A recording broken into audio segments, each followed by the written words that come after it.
দাঁড়াও, হাত মুষ্টিবদ্ধ করো, সমাজ থেকে সকল বৈষম্যের কবর রচনা করবার শপথ নাও। হে হতাশাগ্রস্ত জাতি, আসো আল কোরআনের কাছে, আমরা তোমাদেরকে মুক্তির বার্তা শোনাই, আমরা তোমাদেরকে সান্ত্বনার বাণী শোনাবো। আসো, হাতে হাত রাখি, সমস্ত বৈষম্য, জুলুম, স্বৈরতন্ত্রের কবর রচনা করে আল্লাহর কোরআনের সমাজ গড়বার জন্য হাতে হাত রাখি। যদি ইনসাফ কায়েম না করা যায়, ইসলাম অনুসরণ করা যায় না, যদি বেইনসাফের বিরুদ্ধে লড়াই না করতে পারো, মিথ্যে মুসলমানিত্বের দাবি ত্যাগ করো। তুমি যদি ইনসাফের জন্য যুদ্ধ করতে না পারো, তুমি যদি বৈষম্যের বিরুদ্ধে লড়াই করার হিম্মত না রাখো, মুসলমানের মিথ্যা দাবি করা ভণ্ডামি ছাড়া কিছুই নয়। আর সর্বোপরি যদি একটি বৈষম্যহীন সমাজ গড়বার জন্য শাহাদাতের রক্ত দিতে হয়, আবু সাঈদদের মতো বৈষম্যের বিরুদ্ধে বুক পেতে দিয়ে জীবন দেওয়ার জন্য শপথ নিতে হবে। কোরআনে পাকের এক একটা আয়াত, কোরআনের এক একটা বিধান আল্লাহর জমিনে বাস্তবায়ন করার জন্য আমাদের জীবন যৌবনের বাজি লাগায় দিতে হবে, বাজি লাগায় দিতে হবে ইনশাআল্লাহ। ইনসাফ কায়েম করতে গিয়ে ছুরি যদি নিজের সন্তানের হাতের উপর দিয়ে যায়, সে হাত স্তব্ধ হয়ে যাবে না, সে হাত থমকে দাঁড়াতে পারবে না। যেখান দিয়ে ইনসাফ যাবে সেখান দিয়ে ইনসাফকে চালিয়ে দিতে হবে। এই সমাজ, এই জমিন এখন বিপ্লবী চায়। সে বিপ্লব আব্রাহাম লিঙ্কনের আদর্শের বিপ্লব নয়, সে বিপ্লব কার্ল মার্কস, মাও সেতুং আর লেনিনদের বিপ্লব নয়। বাংলার মাটি আরেকটা বিপ্লব দেখতে চায়, সে বিপ্লব হবে আল কোরআনের বিপ্লব, সে বিপ্লব হবে ইসলামী সমাজ গঠনের বিপ্লব।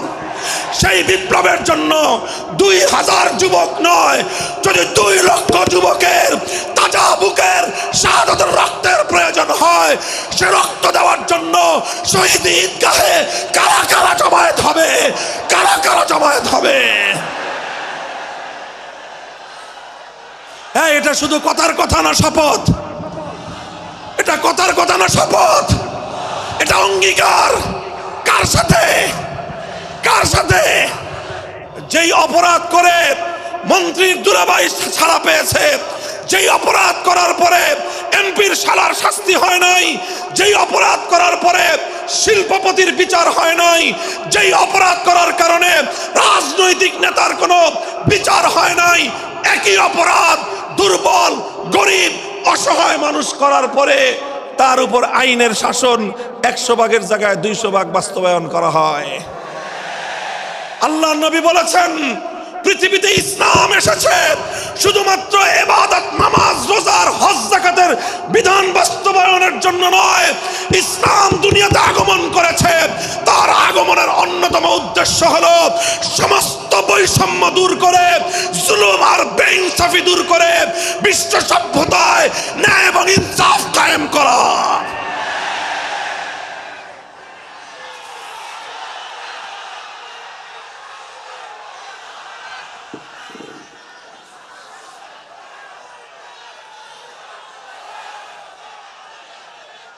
মনে রাখবেন, বৈষম্যহীন সমাজ গড়া এটা শুধু বৈষম্য বিরোধী ছাত্র নেতৃবৃন্দের দায়িত্ব নয়। বৈষম্যহীন সমাজ গড়া এটা শুধুমাত্র বৈষম্য বিরোধী ছাত্র নেতৃবৃন্দের দায়িত্ব নয়। বৈষম্যহীন সমাজ গড়া সর্বপ্রথম আল কোরআনের সৈনিকদের দায়িত্ব। বৈষম্যহীন সমাজ গড়া সর্বপ্রথম আল্লাহর নবীর সত্যিকার উম্মতদের দায়িত্ব।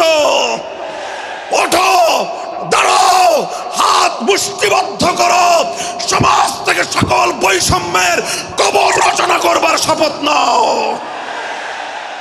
মুহতারাম হাজিরিন, কথাটা খুব জায়গা লক্ষণীয়, শোনার বিষয়। যারা একটা বৈষম্যহীন সমাজ দেখতে চাও, যারা জুলুম এবং অত্যাচারে অতিষ্ঠ হয়ে গিয়েছ, যাদের জীবনকে এই ধরনের অন্যায়, অবিচার, জুলুম, শোষণ, স্বৈরতন্ত্র যাদের অন্তর হৃদয়কে জ্বালিয়ে পুড়িয়ে ছারখার করে দিয়েছে, হে হতাশাগ্রস্ত জাতি, আসো আল কোরআনের কাছে, আমরা তোমাদেরকে মুক্তির বার্তা শোনাই, আমরা তোমাদেরকে সান্ত্বনার বাণী শোনাবো। আসো হাতে হাত রাখি, সমস্ত বৈষম্য জুলুম স্বৈরতন্ত্রের কবর রচনা করে আল্লাহর কোরআনের সমাজ গড়বার জন্য হাতে হাত রাখি। দেখেন আল্লাহ পাক রব্বুল আলামিন যুগে যুগে যত নবী রাসূল প্রেরণ করেছেন, যুগে যুগে যত আসমানি কিতাব আল্লাহর পক্ষ থেকে অবতীর্ণ হয়েছে, কেন হয়েছে? শুধুমাত্র মুসল্লিদের সমাজ গড়বার জন্য নয়, শুধুমাত্র রোজাদার সমাজ গড়ার জন্য নয়, অবশ্যই কোরআন এবং কিতাব নাজিল হয়েছে নামাজের জন্য, অবশ্যই কোরআন এবং কিতাব নাজিল হয়েছে রোজা হজ যাকাত সহ আল্লাহ পাকের যাবতীয় বিধান সমাজে বাস্তবায়ন করার জন্য। তবে একমাত্র এটাই উদ্দেশ্য নয়, বরং সমস্ত কিতাব সমস্ত নবী রাসূল দুনিয়াতে আগমন করার অন্যতম একটা মৌলিক লক্ষ্য। কোরআনে পাকের সূরাতুল হাদীদ থেকে তেলাওয়াত করেন, অর্থ বুঝেন, মর্ম বুঝার চেষ্টা করেন। লাকাদ আরসালনা রুসুলানা বিল বায়িনাতি ওয়াল হুদা ওয়া আনজালনা মাআহুমুল কিতাবা ওয়াল মিজান লিয়াকুমান নাসু বিল কিসত। আল্লাহ কোরআন বলছে যে আমি নবী রাসূল পাঠিয়েছি, আসমান থেকে যুগে যুগে কিতাব নাজিল করেছি। এই সব কিছুর অন্যতম একটা উদ্দেশ্য হলো লিয়াকুমান নাসু বিল কিসতি। কোরআন নাজিলের উদ্দেশ্য, নবী প্রেরণের উদ্দেশ্য, শরীয়ত প্রেরণের উদ্দেশ্য, ধর্ম প্রেরণের উদ্দেশ্য হলো, অন্যতম উদ্দেশ্য হলো লিয়াকুমান নাসু বিল কিসতি। মানব সমাজ থেকে অন্যায়, অবিচার, জুলুম, শোষণ দূরীভূত করে ন্যায় এবং ইনসাফ কায়েম করা, এটাই হলো ইসলামের অন্যতম মৌলিক লক্ষ্য। যদি ইনসাফ কায়েম না করা যায়, ইসলাম অনুসরণ করা যায় না। যদি বেইনসাফের বিরুদ্ধে লড়াই না করতে পারো, মিথ্যে মুসলমানিত্বের দাবি ত্যাগ করো।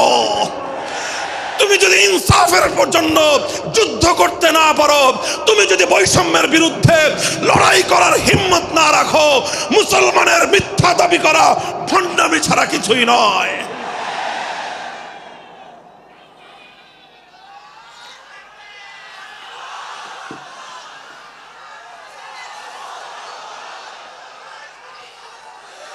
এই জন্য আমাদেরকে বুঝতে হবে, আমাদের জীবনের অন্যতম মিশন, যে জন্য আল্লাহ তার নবীদেরকে পাঠিয়েছেন, নবীদের জীবনের মিশন যা ছিল, নবীর উত্তরাধিকারী, নবীর অনুসারীদের জীবনের মিশনও সেটাই হবে। বলেন কথা ঠিক না বেঠিক? যে পথে গিয়েছে নবীদের জীবন, সে পথে যাবে আমাদের জীবন। যেটা ছিল নবীদের ভীষণ, সেটাই হবে আমাদের ভীষণ। যদি এটাই হয় সত্য কথা, এটাই যদি হয় শপথ, তবে বৈষম্যহীন সমাজ গড়বার জন্য যা করতে হয় তাই করা আমার আর তোমার জিম্মাদারি। যদি সেজন্য আমাদেরকে ঘাম ঝরাতে হয়, ঘাম ঝরানো আমাদের দায়িত্ব। আর যদি সেজন্য চোখের অশ্রু দিতে হয়, চোখের অশ্রু দেওয়া আমাদের দায়িত্ব। যদি সম্পদের কোরবানি করতে হয়, মাল সম্পদের কোরবানি করা, সেটাই আমাদের জীবনের দায়িত্ব এবং উদ্দেশ্য। আর সর্বোপরি যদি একটি বৈষম্যহীন সমাজ গড়বার জন্য শাহাদাতের রক্ত দিতে হয়, আবু সাঈদদের মতো বৈষম্যের বিরুদ্ধে বুক পেতে দিয়ে জীবন দেওয়ার জন্য শপথ নিতে হবে।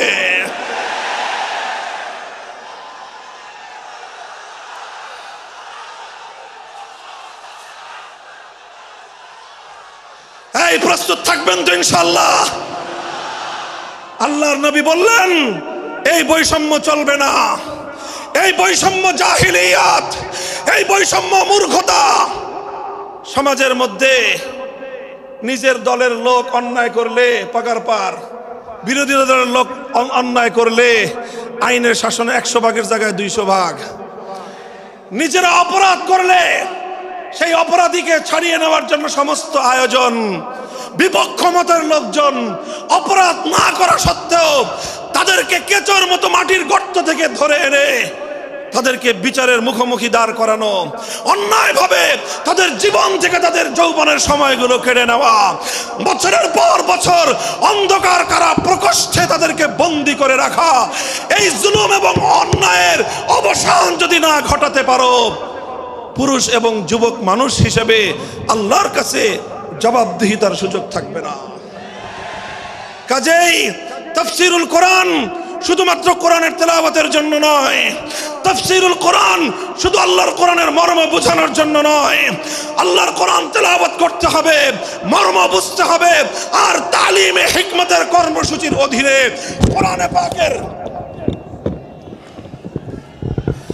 কোরআনে পাকের এক একটা আয়াত, কোরআনের এক একটা বিধান আল্লাহর জমিনে বাস্তবায়ন করার জন্য আমাদের জীবন যৌবনের বাজি লাগায় দিতে হবে ইনশাআল্লাহ।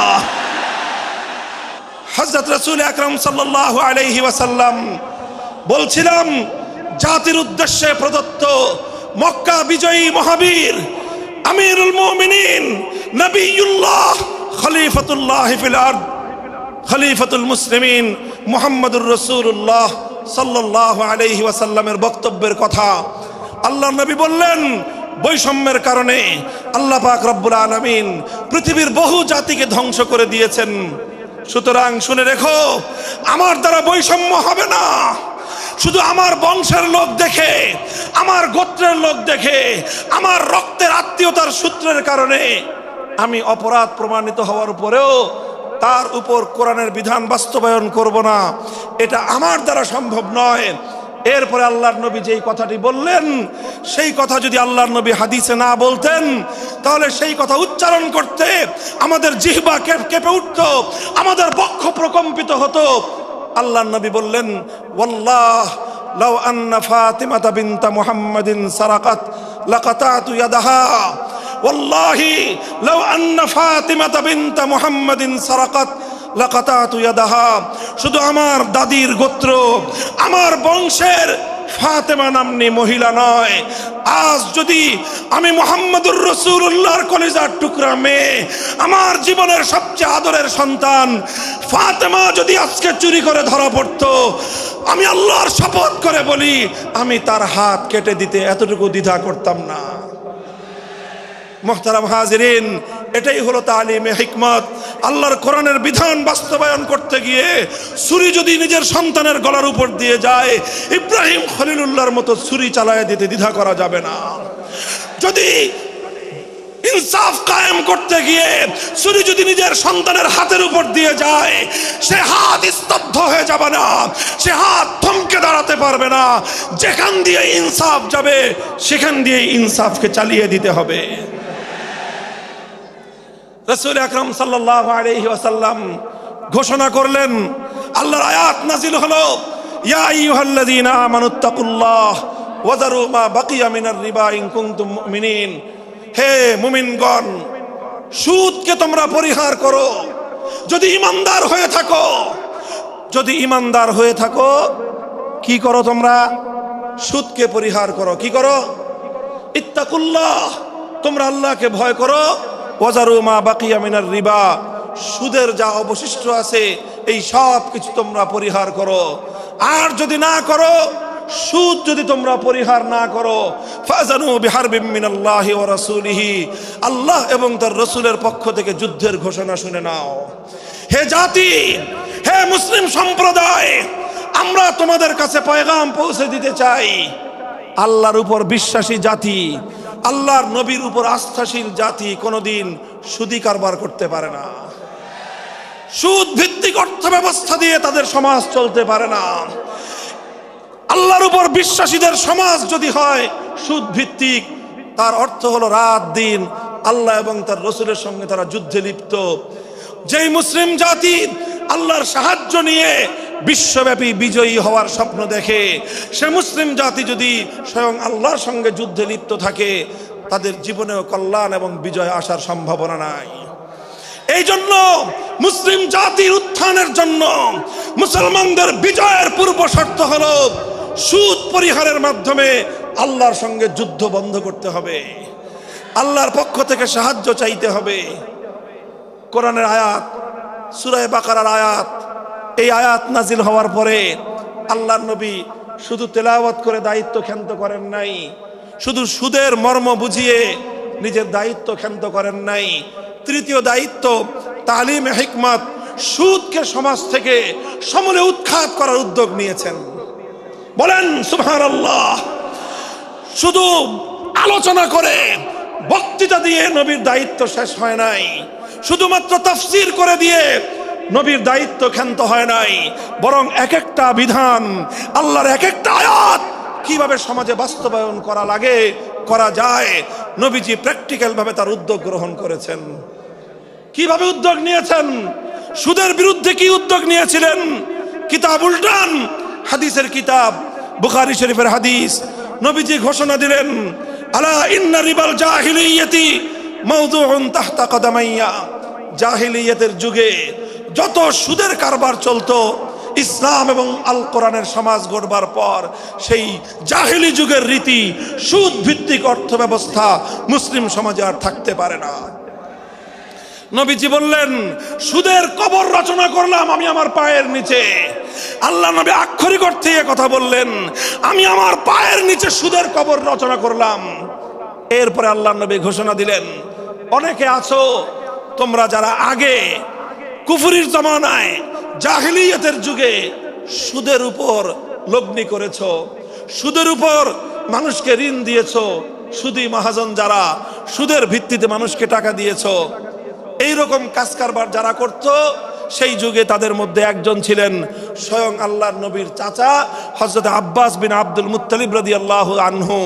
মক্কার ঘরে ঘরে আব্বাস রাদিয়াল্লাহু আনহু মানুষের কাছে ঋণ টাকা দিতেন, টাকা পাওনা ছিল এবং সকল টাকা লগ্নি করা ছিল, বিনিয়োগ করা ছিল সুদের ভিত্তিতে। আল্লাহর নবী ঘোষণা করলেন, জাহেলি যুগের সমস্ত সুদ আমি আল্লাহর নবী মওকুফ ঘোষণা করলাম। সর্বপ্রথম যেই সুদ আমি মাফ ঘোষণা করলাম সেটা হলো আমার চাচা আব্বাসের সুদ। কাউকে আমার চাচার কাছ থেকে যারা ঋণ নিয়েছিল, কেউ আর আমার চাচার সুদ দিতে হবে না, শুধুমাত্র মূল পুঁজিটা ফেরত দিবে। সুদ আজ থেকে কবর রচনা করা হলো। হে মুসলমান, যেই সুদের কবর রচনা করে সেই কবরের উপর ইসলামের বিজয়ের বুনিয়াদ কায়েম হয়েছিল, ইসলামের বিজয়ের কেতন উড়েছিল। অন্যায় বৈষম্যের কবর রচনা করে, সুদ ভিত্তিক অর্থ ব্যবস্থার কবর রচনা করে আজ মুসলমানেরা আবার সেই কবর খুঁড়ে সেখান থেকে জুলুম, অত্যাচার, সুদ ভিত্তিক অর্থ ব্যবস্থাকে কবরের পচা মাল, কবরের মরা পচা করা লাশ মুসলিম সমাজের মধ্যে আবার পুনর্বাসিত করেছে। এজন্যই আজ মুসলমানদের এই অধপতন। যদি মুক্তি চাও, যদি মুক্তি চাও, শুধুমাত্র ইবাদত দিয়ে মুক্তি আসবে না। ইবাদত যেমন করতে হবে, যেরকম নামাজ, রোজা, হজ, যাকাত, তাসবিহ, তাহলিল আদায় করতে হবে, ঠিক একই ভাবে সমাজ সংস্কার করার জন্য সমাজ থেকে জুলুম দূর করতে হবে, বৈষম্য দূর করতে হবে, বেইনসাফি দূর করতে হবে, সুদ ভিত্তিক অর্থ ব্যবস্থার বিরুদ্ধে জাতীয়ভাবে ঐক্য গড়ে তুলে সুদের বিরুদ্ধে যুদ্ধ ঘোষণা করতে হবে। রাজি আছেন তো ইনশাআল্লাহ? আল্লাহ পাক তৌফিক দান করেন। হাত নামান। 3 দফা কর্মসূচি গেল, তালিমে হিকমত সর্বশেষ আলোচনা ও সমাপ্তির দিকে। নবীজির 4 নম্বর কর্মসূচি হলো ওয়ায়ুআল্লিমুহুমুল কিতাবা ওয়াল হিকমাতা ওয়া ইউযাক্কিহিম। ইউযাক্কিহিম অর্থ হলো তাজকিয়া। তাজকিয়ার অনেক অর্থ। তাজকিয়া বলে শুধুমাত্র পীর মুরিদি বোঝানো হয়, তাজকিয়া বলে শুধুমাত্র তাসাউফ চর্চা বোঝানো হয়, তাজকিয়া বলে শুধুমাত্র কিছু ওজিফা আদায় করা বোঝানো হয়। তাজকিয়ার আসল সারমর্ম হলো, একটু লক্ষ্য করে বুঝেন, খুব গভীর এবং তাৎপর্যময় একটা কথা। তাজকিয়ার মূল অর্থ হলো, দেখেন কর্মসূচি ছিল কয়টা? 4টা। 1 নম্বর কর্মসূচি ছিল তেলাওয়াতে কিতাবুল্লাহ, আল্লাহর কিতাবের তেলাওয়াত। 2 নম্বর কর্মসূচি ছিল তালিমে কিতাব, কিতাবুল্লাহ, আল্লাহর কিতাবের মর্ম বুঝানো। 3 নম্বর কর্মসূচি ছিল তালিমে হিকমত, অর্থাৎ আল্লাহর কিতাবের প্রত্যেকটা বিধান, প্রত্যেকটা বিষয়কে প্র্যাকটিক্যাল আমলে পরিণত করা, কার্যে পরিণত করা। কথা ঠিক না বেঠিক? 3 নম্বর কর্মসূচি হলো শুধু আমলে পরিণত করাই দায়িত্ব শেষ নয়, বরং আমলে পরিণত করার পরেও আরো অগ্রসর হতে হবে। 4 নম্বর কর্মসূচি হলো আল্লাহর কোরআনকে নিজের আখলাক এবং নিজের চরিত্রে পরিণত করা। কোরআনকে চরিত্রে পরিণত করা, কোরআনের চরিত্র অর্জন করা। কোরআন যে আখলাকের কথা বলেছে, কোরআন যেই চরিত্রের কথা বলেছে, সেই কোরআনই চরিত্র যখন একজন মানুষ গঠন করতে পারে, এটাকেই বলা হয় তাজকিয়া, এটার নামই হলো তাসাউফ। মুহতারাম হাজিরিন, আল্লাহর নবী নিজের জীবনে 100% আল্লাহর কোরআনকে নিজের চরিত্রে পরিণত করতে পেরেছিলেন। এই জন্য যদি কেউ জিজ্ঞাসা করে আল্লাহর নবীর সিরাত কি, নবীর জীবনীটা কি বলেন তো, সবচেয়ে সংক্ষিপ্ত অথচ সবচেয়ে পূর্ণাঙ্গ জবাব হলো, কি বললাম, সবচেয়ে সংক্ষিপ্ত অথচ সবচেয়ে পূর্ণাঙ্গ। নবীর জীবন সম্পর্কে সবচেয়ে সংক্ষিপ্ত এবং সবচেয়ে পূর্ণাঙ্গ বর্ণনা হলো কানা খুলুকুহু আল কোরআন, আমার নবীর চরিত্র ছিল কোরআন। কোরআন যা বলেছে নবীর চরিত্রে সেটা বাস্তবায়িত হয়েছে, নবীর আখলাকে সেটা বাস্তবায়িত হয়েছে। নবীজির কথাবার্তা, নবীজির উঠা বসা, নবীজির আচার ব্যবহার, নবীজির প্রত্যেকটা অ্যাক্টিভিটি, এমনকি চিন্তা চেতনা সব যখন আল্লাহর কোরআন অনুযায়ী তৈরি হয়, তখন সেটাকেই বলা হয় তাজকিয়া। আর এটাই হলো কোরআনকে কেন্দ্র করে চতুর্থ কর্মসূচি। মুহতারাম হাজিরিন, আমি আমার আলোচনা এবার সমাপ্তির দিকে টেনে নিয়ে যাই। আসুন আমরা আল্লাহর কোরআনকে সেন্টারে রেখে একটা সমাজ বিনির্মাণের চেষ্টা করি। সেই সমাজ বিনির্মাণের জন্য প্রথম কাজ, ঘরে ঘরে কানে কানে কোরআনের তেলাওয়াতের আওয়াজ পৌঁছে দেই। 2 নম্বর, প্রতিটি মুসলমানের কাছে কোরআনের মর্ম বোঝানোর চেষ্টা পৌঁছে দেই। 3 নম্বর হলো কোরআনের প্রত্যেকটা বিধান সমাজে, ব্যক্তিগত জীবনে, পরিবার জীবনে, সমাজে, রাষ্ট্র জীবনে বাস্তবায়ন করার উদ্যোগ নেই। চতুর্থ কর্মসূচি হলো আল্লাহর কোরআনকে নিজের আখলাক, নিজের চরিত্রে রূপান্তরিত করার জন্য সর্বাত্মক চেষ্টা চালাই। ইনশাআল্লাহ রাজি আছি তো? ইনশাআল্লাহ রাজি আছেন তো? আল্লাহর কোরআন শুধুমাত্র তেলাওয়াত নয়, শুধুমাত্র তাফসীর আর ব্যাখ্যা নয়, এই কোরআনকে বাস্তবে পরিণত করবার জন্য মুসলমানরা যদি উদ্যোগ গ্রহণ করে, আগামীর বিশ্ব হবে ইসলামের বিশ্ব, আগামীর বিশ্ব হবে আল কোরআনের বিশ্ব ইনশাআল্লাহ। বাংলাদেশ বাংলাদেশ বাংলাদেশ নিয়ে আমার আখেরি বার্তা এখন হলো, বিপ্লবের জন্য বাংলাদেশ উর্বর হয়ে আছে। কথা বলেন ঠিক না বেঠিক? বৃষ্টির পানি পড়লে যেভাবে যেভাবে শীতকালের পরে বৃষ্টির পানি পড়ার সঙ্গে সঙ্গে ফসলের মাঠ যেমন চাষাবাদের জন্য উর্বর হয়ে যায়, আবু সাইদ, মুগ্ধ, সিফাত হাসান, এভাবে আমাদের অসংখ্য অগণিত বীর শহীদদের রক্ত ভেজায় বাংলার মাটি এখন ইসলামী বিপ্লবের জন্য উর্বর হয়ে আছে, আল কোরআনের বিপ্লবের জন্য উর্বর হয়ে আছে। এই সমাজ, এই জমিন এখন বিপ্লবী চায়। সে বিপ্লব আব্রাহাম লিঙ্কনের আদর্শের বিপ্লব নয়, সে বিপ্লব কার্ল মার্কস, মাও সেতুং আর লেনিনদের বিপ্লব নয়।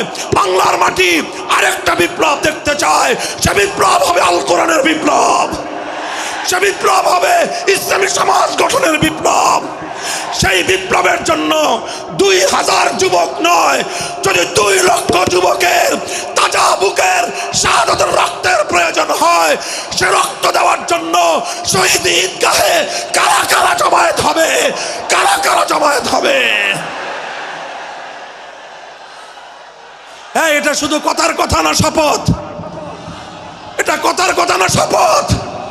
এটা অঙ্গীকার। কার সাথে? কার সাথে? ইনশাআল্লাহ এই শপথ এবং অঙ্গীকারের উপর আমরা আমাদের জীবনের অবশিষ্ট সময়গুলো অতিক্রম করার চেষ্টা করব। করবেন তো ইনশাআল্লাহ? আল্লাহ পাক কবুল করুন, তৌফিক দান করেন। 3 দিন ব্যাপী আজিমুস শান তাফসীরুল কোরআন মাহফিলের এই আয়োজন সার্থক হোক, ইসলামী সমাজ গঠনের জন্য এখান থেকে মানুষ অনুপ্রেরণা নিয়ে ঘরে ফেরুক, ঘরে ঘরে কোরআনের আলো, ঘরে ঘরে কোরআনের তেলাওয়াত, কোরআনের তালিম এবং কোরআনের হিকমতের আমল শুরু হোক। আল্লাহ আমাদের সকলকে গ্রহণ করুন, তৌফিক দান করেন। ওয়া আখিরু দাওয়ানা আলহামদুলিল্লাহি রাব্বিল আলামিন। সুবহানাল্লাহি ওয়া বিহামদিহি, সুবহানাকাল্লাহুম্মা বিহামদিক, আশহাদু আল্লা ইলাহা ইল্লা আনতা, আস্তাগফিরুকা ওয়া আতুবু ইলাইক।